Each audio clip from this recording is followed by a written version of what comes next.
WhatsApp guys. So നമ്മൾ ഇന്ന് review ചെയ്യാൻ പോകുന്നത് കാറും ബൈക്കും ബസ്സും ഒന്നുമല്ല, ദേ ഈ കിടക്കുന്ന സാധനമാണ്. Yes, ferry. നാട്ടിൽ നമ്മൾ ജങ്കാർ എന്ന് വിളിക്കും. സോ ഈ കാണുന്ന ബിൽഡിങ്ങിൽ നിന്നാണ് നമ്മൾ ഫെറി ബോർഡ് ചെയ്യാൻ പോകുന്നത്. സോ ഇതാണ് ലോകത്തെ രണ്ടാമത്തെ ഏറ്റവും പഴയ sea water ferry service. 1752 start ചെയ്തിരിക്കുന്നത്. നോർത്ത് അമേരിക്കയിലെ ഏറ്റവും പഴയ ഫെറി സർവീസ് ഈ ഹാലിഫാക്സ് ഡാർട്ട്മൗത്താണ്. സോ നമ്മൾ പച്ചകത്തി നമ്മൾ അകത്തോട്ട് പോവുകയാണ്. സോ ഇതൊരു പാസഞ്ചർ ഫ്രീ ആണ്. 398 പാസഞ്ചർ കപ്പാസിറ്റിയും 5 ക്രൂവുമാണ് ഇതിനുള്ളത്.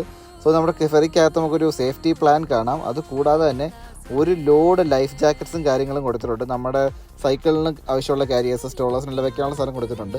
ഇത് 2 ഡെക്കായിട്ടാണ്. അപ്പർ ഡെക്ക് ഓപ്പൺ ആണ്. അതിൻ്റെ കൂടെ തന്നെ നമ്മുടെ കപ്പിത്താനിരിക്കുന്ന സ്ഥലവും കാണാം. ആൻഡ് ഈ ഫെറി ഓടുന്നത് 2 C12 series caterpillar diesel marine propulsion എഞ്ചിനാണ്. ഏതാണ്ട് 1800 RPM അറ്റ് 287 kW. നമ്മൾ സാധാരണ എഞ്ചിനെ പറ്റി പറയുന്നതേ ഉള്ളൂ. മാത്രമല്ല അവരുടെ പുതിയൊരു ഇലക്ട്രിക് പ്രോജക്റ്റ് വരുന്നുണ്ട്. ഏതാണ്ട് ഇതേപോലെ ഇരിക്കും.